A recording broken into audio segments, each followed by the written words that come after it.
The roar of triumph echoed through the streets of Rome and Berlin, yet beneath the celebrations, cracks were beginning to form in the foundations of power that seemed unshakable. Europe, still scarred from the Great War, had seen the rise of leaders who promised national revival, order, and dominance. Benito Mussolini in Italy and Adolf Hitler in Germany were hailed as saviors by millions who had endured economic despair, social unrest, and humiliation on the global stage. Crowds cheered as tanks rolled down avenues, flags waved in perfect symmetry, and speeches invoked destiny and glory. But these displays of unity masked vulnerabilities, for the machinery of fascism, though spectacular in propaganda, relied on an unsustainable mix of coercion, overambition, and relentless militarization. The early years of fascist regimes were a study in paradox: immense authority built upon fragile foundations, an illusion of invincibility resting on overextension and fear. In Italy, Mussolini's rise had been dramatic yet calculated. The March on Rome in 1922 was not merely a show of strength, it was the culmination of a society desperate for stability. Italy's post-war economy was fragile, unemployment high, and political factions fractious. Mussolini seized the opportunity to position himself as the decisive leader who could restore pride to a nation humiliated by wartime sacrifices and unsatisfying peace settlements. Once in power, he moved swiftly to consolidate control, subverting democratic institutions, suppressing opposition parties, and creating a network of loyalists within the military, bureaucracy, and local administration. Propaganda glorified the state and its leader, while any dissent was branded as unpatriotic or criminal. Schools taught the values of obedience and nationalism, newspapers praised victories even when small or symbolic, and cultural organizations were harnessed to reinforce loyalty to the regime. To outsiders, Italy seemed disciplined, unified, and potent. To insiders, however, there were signs of strain: resources were stretched, promises of prosperity were often empty, and public patience was beginning to wane under the weight of war ambitions and economic mismanagement. Mussolini's expansionist dreams only heightened these vulnerabilities. The campaign in Ethiopia, initiated in 1935, initially showcased Italy's military prowess but quickly revealed logistical shortcomings, supply issues, and the brutal cost of conquest. The League of Nations imposed sanctions, undermining Italy's fragile economy. Italian soldiers struggled in unfamiliar terrain, and public morale began to fray as the war dragged on with no clear long-term benefit. Even victories came at a high cost, both in lives and in material resources. Behind the theatrics of parades and speeches, Italy's infrastructure creaked under the strain of sustaining a militarized society, foreshadowing the difficulties that would escalate in the 1940s. In Germany, Hitler's ascent followed a similar trajectory, though on a grander scale. The Treaty of Versailles had left the nation politically fractured, economically weakened, and socially humiliated. Hyperinflation in the early 1920s and the Great Depression of 1929 had shattered public confidence in democratic institutions. Hitler, a charismatic orator, exploited these crises, blaming Jews, communists, and foreign powers for Germany's misfortunes while promising national rejuvenation and territorial expansion. By 1933, he had maneuvered into the position of chancellor, swiftly consolidating power through the Enabling Act and dismantling opposition. Political parties were banned, media were censored, and the Gestapo enforced conformity with brutal efficiency. Germany, once a parliamentary democracy, was transformed into a totalitarian state where dissent was dangerous, and the cult of personality around Hitler became a central pillar of authority. Yet even in these early stages, the limitations of fascist power were apparent. Totalitarian regimes rely on the perception of strength as much as on actual power.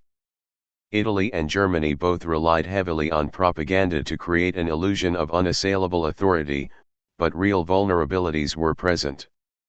Economic growth lagged behind military ambitions, social grievances simmered beneath the surface, and political coercion, while effective in silencing public dissent, could not eliminate private discontent.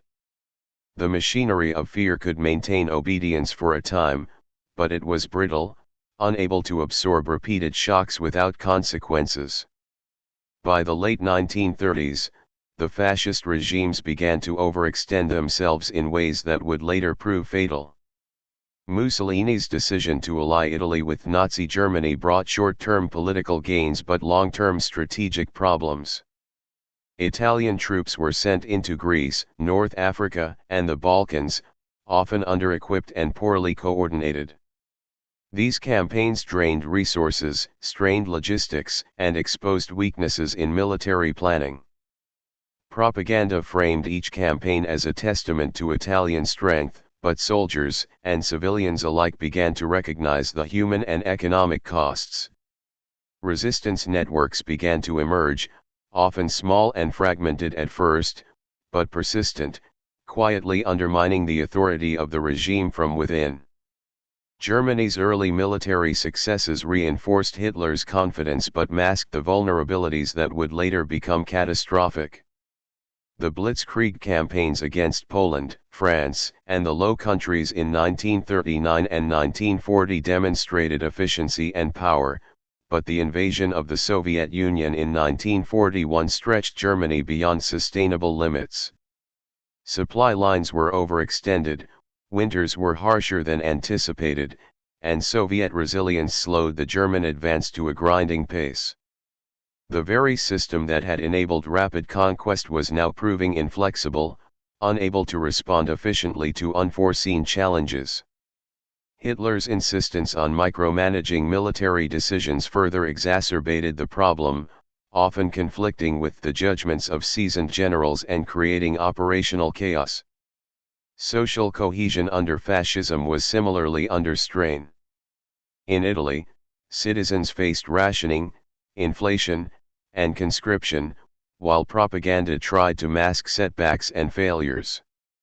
In Germany, the regime's persecution of Jews and other minorities not only imposed moral and administrative burdens but also created resistance movements within occupied territories and even within Germany itself. Fear kept the population outwardly obedient, but anxiety, fatigue, and moral questioning were steadily growing. The regime's reliance on terror and propaganda, while temporarily effective, could not resolve underlying social and economic problems, nor could it prevent the strategic overreach that loomed on the horizon. International pressures compounded these internal vulnerabilities. Italy faced diplomatic isolation due to aggressive colonial policies, while Germany's expansion provoked Britain, France, and later the United States into war. Trade restrictions, military blockades, and the mobilization of global opposition strained the material capacity of both nations. The very strategies that projected power abroad were undermining stability at home, creating a scenario in which military overreach, economic strain, and social unrest were converging to weaken the pillars of fascist rule. By the early 1940s, the facade of unshakable authority began to falter.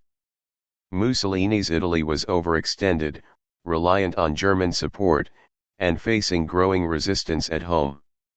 Hitler's Germany, despite initial victories, was fighting on multiple fronts with dwindling resources, vulnerable supply chains, and a population increasingly fatigued by war. The stage for collapse had been set, not by a single failure but by the accumulation of systemic weaknesses, overambitious expansion, and the limitations inherent in totalitarian governance. Fascist regimes, once celebrated for their efficiency and strength, now teetered on the brink, their spectacular authority masking the fragility that would soon be exposed in the storms of war. The tide turns, military defeats and internal cracks, 1,065 words. By the early 1940s, the apparent invincibility of fascist powers had begun to crumble under the weight of sustained military conflict and overstretched ambition. Mussolini's Italy, once celebrated as a rising European power, struggled to maintain momentum on multiple fronts. The invasion of Greece in October 1940, intended as a demonstration of strength, quickly became a debacle. Italian troops, ill-prepared for harsh mountainous terrain and resilient Greek resistance, suffered severe losses. Supply lines faltered, morale plummeted, and the Italian army faced humiliating setbacks that required German intervention. The very alliance that had seemed a boon now highlighted Italy's weaknesses, revealing a military that was overextended, undertrained, and increasingly dependent on a stronger partner for survival. While propaganda initially sought to mask these failures, word of defeats filtered through, quietly shaking public confidence and sowing seeds of doubt among the citizenry. North Africa, too, became a theater exposing Italian vulnerability. In 1941, Italian forces faced British counterattacks in Libya and Egypt, and despite periodic advances, they were repeatedly pushed back. The logistical challenges of desert warfare, extreme heat, scarce water, and extended supply chains magnified Italy's operational shortcomings. Even the most loyal soldiers began to question the wisdom of campaigns launched in distant lands with little strategic clarity. Meanwhile, the civilian population in Italy faced rationing, economic hardship, and the disruption of daily life, which eroded the popular support that Mussolini had relied upon to maintain authority. Italy's difficulties were not just military, they were structural, revealing the inability of the fascist state to sustain prolonged engagement without crippling consequences at home. Germany, initially triumphant, faced an even more formidable challenge. The Blitzkrieg campaigns of 1939 to 1940 had delivered dramatic victories in Poland, Denmark, Norway, the Low Countries, and France, fueling the myth of Nazi military genius. Yet by mid-1941, Hitler's decision to launch Operation Barbarossa against the Soviet Union marked the beginning of a long and costly overreach. Millions of soldiers were committed to a vast front, stretching supply lines to the breaking point. The harsh Russian winter of 1941 to 1942 inflicted catastrophic losses on German troops, while Soviet resistance hardened under both leadership and sheer necessity. Cities that were expected to fall quickly held out, and counterattacks inflicted heavy casualties. The Wehrmacht, previously unstoppable, now faced attrition, exhaustion, and logistical failures that highlighted the vulnerabilities of a system built for rapid, concentrated offensives rather than sustained conflict over massive territories. The Eastern Front also strained the German home front. Resources were diverted to maintain the army, while civilians endured rationing, air raids, and the constant tension of total war. Factories struggled to produce enough equipment, labor shortages grew acute, and the regime's propaganda machinery, which had relied on the perception of invincibility, began to strain under the need to explain repeated setbacks. The social contract that had maintained obedience was weakening. People who had tolerated hardship in the early years were less willing to endure continued suffering without tangible success. In occupied territories, resistance movements grew stronger, coordinated, and increasingly effective. Sabotage, intelligence leaks, and partisan attacks on supply lines further complicated Germany's military position, revealing the interconnected vulnerabilities of fascist governance when stretched too far. Italy and Germany were not alone in experiencing cracks under pressure. Allied advances in North Africa and the Mediterranean exposed the fragility of Axis supply chains and forced both powers to divert resources to defend positions that were strategically tenuous. In 1942 and 1943, the Battle of Stalingrad became a turning point for Germany. The German army, confident in its invulnerability, found itself encircled and facing starvation and freezing conditions. The defeat at Stalingrad shattered the myth of Nazi invincibility, emboldened Allied forces, and inspired resistance movements across Europe. For the first time, it became evident that fascist regimes could lose not only battles but also the loyalty and faith of their populations. Within Italy, the consequences of repeated military failures were immediate and political. Public dissatisfaction, once subdued by fear and propaganda, now manifested openly in discussions, complaints, and subtle acts of defiance. The Grand Council of Fascism, sensing Mussolini's weakening position, began to question his leadership. In July 1943, following the Allied invasion of Sicily and growing domestic unrest, Mussolini was arrested by order of the king, signaling the end of his rule. The Italian armistice with the Allies, though controversial, marked a definitive break from fascist authority, as much of the country shifted allegiance or engaged in clandestine resistance. Mussolini's rescue by German forces and the establishment of a puppet regime in northern Italy delayed the final collapse but could not reverse the broader trajectory of decline. The regime's credibility, both domestically and internationally, had been irreparably damaged. In Germany, internal pressures were compounded by military setbacks on multiple fronts. The Allied landings in Normandy in June 1944 opened a Western front, forcing the Germans to fight a two-front war while contending with a growing partisan threat in the east and south. Civilians endured aerial bombardment, shortages of food and fuel, and the anxiety of continuous war. Military defeats, once hidden from the public, could no longer be concealed, and rumors of losses undermined confidence in Hitler's leadership. The same loyalty that had sustained the Nazi regime in the 1930s was eroding, replaced by fear, fatigue, and a dawning recognition that victory was no longer guaranteed. Moreover, Hitler's increasingly erratic decision-making, often driven by ideology rather than strategy, accelerated the unraveling of his authority. Orders that ignored logistical realities, unrealistic demands on already exhausted troops, and harsh reprisals against those deemed disloyal eroded operational effectiveness. Generals began to question directives, sometimes delaying or altering orders to preserve troops. Civil servants and administrators, previously complicit in the regime's policies, began to navigate carefully between obedience and self-preservation, revealing the growing fragility of a government that had relied on absolute centralized control. The collapse of fascist regimes was therefore not a sudden event but a cumulative process. Military defeats exposed vulnerabilities in strategy, logistics, and morale. Economic strain weakened the state's ability to support prolonged conflict. Social fatigue and moral questioning undermined popular compliance. Even the most disciplined propaganda could not conceal repeated losses or prevent the erosion of loyalty. Resistance, both overt and covert, gained momentum, exploiting these weaknesses and further destabilizing the regime.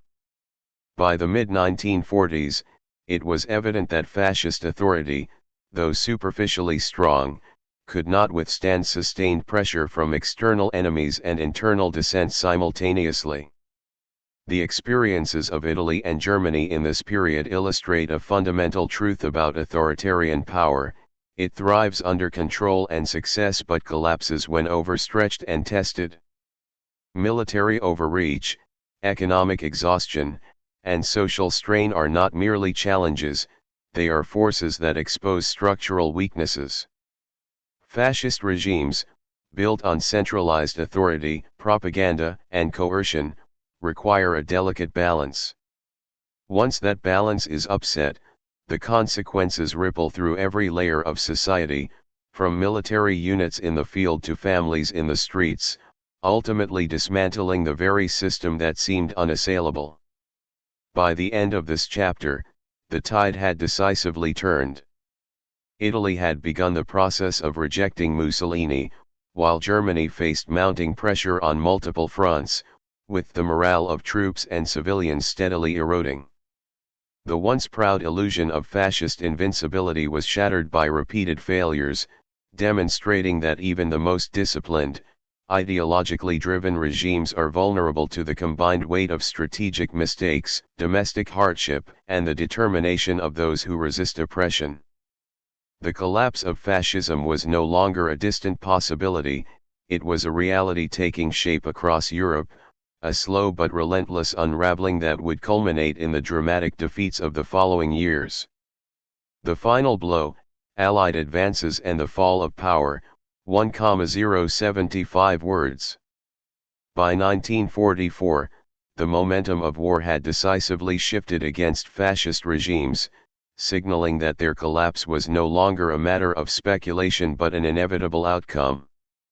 The Allied forces, having regrouped and strengthened in Britain and North Africa, were executing coordinated campaigns that tested the limits of Axis resilience. In Italy, the Allied invasion of the mainland began with landings at Salerno in September 1943, and resistance from Italian fascists and German troops delayed the advance but could not prevent it. Mountainous terrain, while favoring defensive positions, only slowed the inevitable, as superior logistics, air support, and combined arms tactics allowed the Allies to make incremental gains. The local population, exhausted by years of war, increasingly aided the invaders through intelligence, supplies, or passive resistance, further weakening the German-backed fascist administration. Northern Italy remained under the control of Mussolini's puppet state, the Italian Social Republic, but this territory was effectively a battlefield rather than a functioning state. German troops were stretched thin, maintaining control over cities, supply routes, and factories, while partisan activity escalated. Resistance fighters, motivated by patriotism, survival, or ideological opposition to fascism, carried out sabotage, ambushes, and intelligence operations. Railways were destroyed, communication lines disrupted, and German reinforcements delayed, all contributing to the weakening of the regime's ability to maintain control. Civilians often found themselves caught between the demands of occupying forces and the ambitions of resistance groups, creating a climate of fear and uncertainty that further undermined fascist authority. Meanwhile, in Germany, the effects of sustained Allied bombing campaigns began to take a profound toll on the home front. Cities such as Hamburg, Dresden, and Berlin suffered widespread destruction, displacing millions of civilians and disrupting industrial production. Factories, transportation networks, and energy supplies were severely damaged, reducing the capacity to support ongoing military operations. Civilians endured rationing, the constant threat of air raids, and the psychological strain of watching their nation's infrastructure crumble. The once powerful propaganda machinery, previously capable of presenting a narrative of unbroken strength, struggled to maintain credibility as people witnessed the tangible devastation of their communities. Morale, both civilian and military, was deteriorating rapidly, eroding the social cohesion that fascist regimes had relied upon to sustain power. The Eastern Front remained a central stage for Germany's unraveling. Following catastrophic defeats at Stalingrad and Kursk, the Red Army's relentless advance in 1944 forced Germany into defensive operations on its own soil. Soviet forces liberated vast territories in Eastern Europe, toppling Axis puppet regimes and liberating populations subjected to occupation. Cities and towns previously controlled by fascist administrations were freed, often revealing the extent of wartime atrocities and further discrediting the regimes in the eyes of the international community. German troops, demoralized and depleted, struggled to maintain cohesive defenses while facing relentless Soviet offensives, harsh winters, and the logistical nightmare of retreating across vast distances. The ability of the Nazi regime to dictate the course of events was rapidly diminishing, replaced by reactive and increasingly desperate measures. The internal stability of fascist governments was also fracturing under the pressure of imminent defeat. Within Germany, elements of the military and bureaucracy, long loyal but quietly resentful, began to distance themselves from Hitler's directives. The failed assassination attempt on Hitler in July 1944, carried out by German officers, reflected growing desperation among those who recognized that continued obedience would only prolong destruction. Fear of retribution remained strong, yet this event highlighted that the regime's centralized control was no longer absolute. Civil servants, soldiers, and industrial managers began prioritizing survival over ideological commitment, subtly undermining the efficiency and cohesion that had characterized the Nazi state in its earlier years. In Italy, the liberation of Rome in June 1944 marked a significant symbolic and strategic victory. The Allies' progress forced the German-backed Italian Social Republic into retreat, while partisan networks expanded their operations in central and northern regions. Civilians increasingly participated in resistance activities, whether by sheltering escaped prisoners, gathering intelligence, or sabotaging enemy infrastructure. The legitimacy of fascist authority was collapsing. Without popular support or operational capacity, the regime could no longer assert meaningful control. Mussolini himself became a fugitive figure, relying entirely on German protection, isolated from the population, and powerless to influence the unfolding events. The psychological impact of such a collapse cannot be overstated. The aura of invincibility that had once surrounded the fascist leader was replaced by fear, mistrust, and recognition of inevitable defeat. The final stages of Germany's collapse were marked by the Allies' advance from the west and the Soviet push from the east. The Normandy landings in June 1944 opened a western front that steadily encroached on German territory. Cities and industrial centers were liberated one after another, cutting off supply routes and isolating German forces. Civilians, long subjected to Nazi propaganda and control, now had access to alternative sources of information, confirming that the war was turning irrevocably against the regime. In these final months, Hitler's leadership became increasingly erratic, issuing contradictory orders, punishing perceived disloyalty, and creating confusion across military commands. This internal disarray accelerated the collapse, as soldiers and administrators recognized the futility of continued resistance. The fall of fascist regimes was not merely a matter of military conquest, it was a collapse of social, political, and moral authority. The ideological structures that had justified extreme violence, persecution, and expansionist war were exposed as hollow when confronted with the practical realities of defeat. The regime's dependence on coercion, propaganda, and fear could delay the inevitable but could not prevent the fundamental erosion of legitimacy. Ordinary citizens, previously complicit or passive, began reclaiming agency, participating in resistance movements, assisting the advancing Allies, or simply withdrawing cooperation from the fascist state. The cumulative effect was a systemic breakdown that no single military victory or strategic retreat could reverse. By April 1945, the combined weight of internal rebellion, Allied advances, and military collapse brought fascist regimes to their ultimate end. Mussolini, captured while attempting to flee Italy, was executed by partisans, symbolizing the final rejection of fascist authority in his country. Germany surrendered unconditionally in May 1945, ending the Nazi regime and liberating territories previously under brutal occupation. Cities lay in ruins, millions had perished, and the social, political, and economic structures that had sustained fascism were shattered. The fall of these regimes demonstrated that even the most disciplined, Centralized authoritarian systems are vulnerable to sustained pressure when overextended militarily, strained economically, and undermined socially.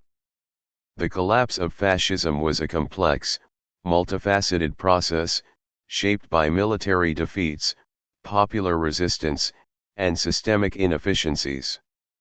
It revealed the limits of ideological extremism when confronted with practical realities, the fragility of centralized authority under stress, and the power of coordinated opposition to exploit weaknesses. By the end of the war, Europe was irrevocably transformed, fascist regimes had been eliminated, occupied territories liberated, and the lessons of unchecked ambition and totalitarian control indelibly recorded in the historical consciousness of the world. Aftermath and legacy, rebuilding from ruins, 1,080 words. As the guns fell silent in 1945, Europe faced a daunting challenge, the reconstruction of societies, economies, and political systems that had been shattered by years of total war and the collapse of fascist regimes. In Italy and Germany, the physical devastation was staggering.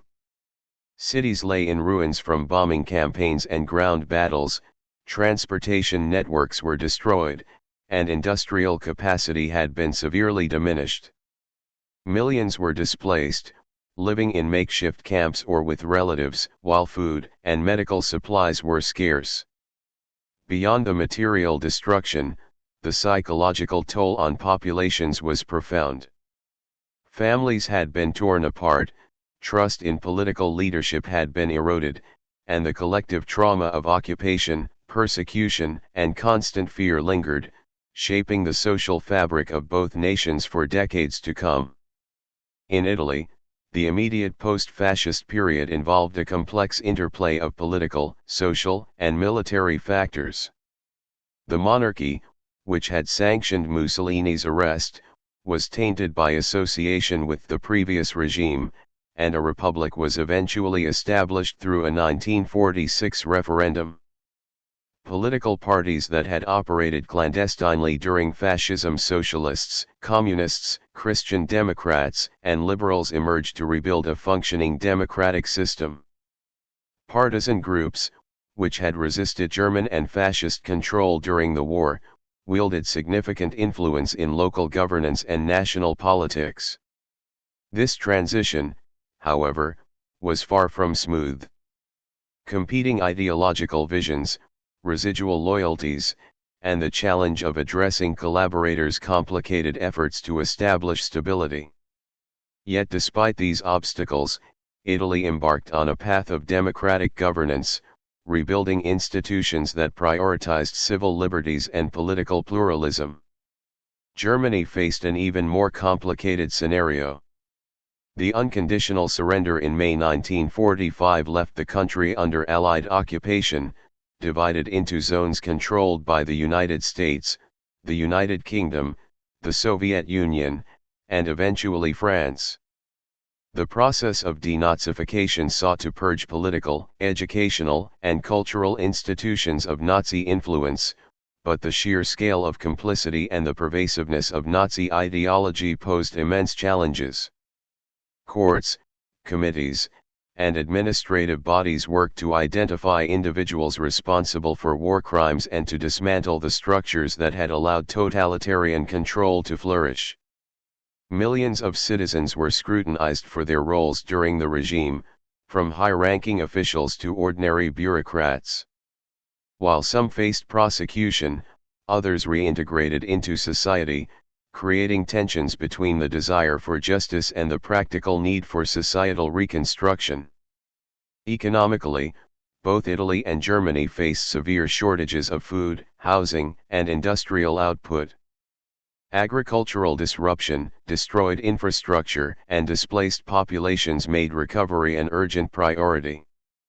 In Germany, the Marshall Plan initiated by the United States in 1948 provided essential financial and material assistance, allowing for industrial rebuilding, modernization of transportation networks, and the restoration of essential services.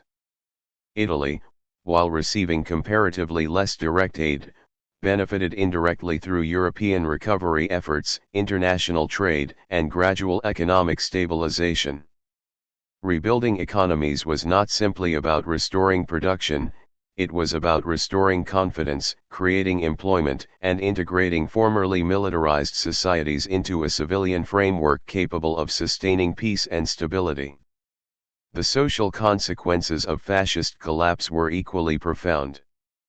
Communities that had endured years of indoctrination, propaganda, and coercion had to confront the moral and ethical dimensions of complicity, resistance, and survival.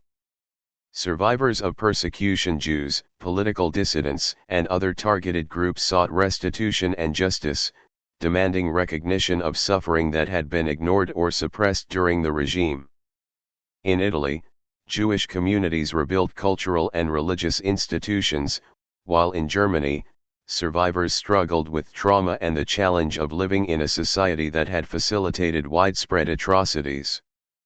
The collective memory of these experiences would influence generations, shaping education, law, and cultural expression to ensure that the horrors of fascism were neither forgotten nor repeated. The collapse of fascist regimes also had profound geopolitical consequences. In the aftermath of World War II, Europe's political map was redrawn, and the balance of power shifted dramatically. The Allied occupation of Germany laid the foundation for the eventual division into East and West, setting the stage for the Cold War.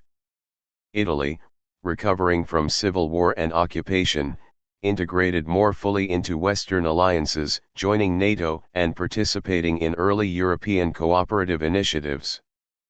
The experience of totalitarian collapse reinforced the importance of democratic institutions, international oversight, and cooperative security arrangements in preventing the re-emergence of aggressive authoritarian regimes. Culturally, the defeat of fascism prompted a period of reflection and renewal. Literature, cinema, and art grappled with the ethical dilemmas, personal tragedies, and societal failures of the era. In Italy, neorealist cinema depicted the struggles of ordinary people navigating the aftermath of occupation and war, highlighting moral ambiguity and human resilience. In Germany, writers and filmmakers explored themes of guilt, complicity, and reconstruction, questioning how societies could confront past atrocities while moving forward. These cultural expressions were not mere entertainment, they were essential tools for processing collective trauma, fostering public dialogue, and transmitting lessons to future generations. The collapse also underscored the fragility of regimes that depend on centralized power, coercion, and ideological conformity. Fascism's reliance on fear, propaganda, and militarization allowed for rapid consolidation of authority, but it could not withstand sustained opposition, economic strain, or military defeat. Both Italy and Germany demonstrated that when these regimes failed to meet practical needs, uphold social cohesion, or adapt to changing circumstances, the result was systemic collapse. The consequences were not only political but also moral and social, revealing the interconnectedness of governance, culture, and human resilience in determining the endurance of any political system. By the late 1940s and early 1950s, Reconstruction had taken root. Italy had established stable democratic institutions and experienced gradual economic growth, while Germany, though divided, had restored a measure of social and industrial stability. Both nations integrated into international organizations, contributing to post-war security and economic development in Europe. Lessons from fascist collapse about the dangers of unchecked power, the importance of social accountability, and the necessity of robust institutions became integral to political discourse, influencing constitutional design, civic education, and international law. Ultimately, the fall of fascist regimes demonstrated the limits of authoritarian ambition. Military conquest and ideological zeal could temporarily impose order, but they could not sustain legitimacy under pressure from military setbacks, economic crises, and social resistance. The post-war period was not simply about rebuilding infrastructure, it was about rebuilding trust, moral authority, and the very principles that allow societies to function in the absence of coercion. Italy and Germany, scarred by the past but committed to recovery, became exemplars of resilience, illustrating that even after the most destructive ideologies collapse, societies can reconstruct themselves, learn from history, and build frameworks that prioritize democracy, accountability, and human rights. The legacy of fascism's collapse is therefore both cautionary and instructive. It reminds the world that centralized power without accountability is inherently unstable, that societies bear collective responsibility for the actions of their governments, and that the recovery from authoritarian collapse requires careful attention to both material and moral dimensions. The ruins of cities, the stories of survivors, and the political transformations of Italy and Germany serve as enduring testimony to the human capacity to resist oppression, confront injustice, and rebuild in the aftermath of devastation.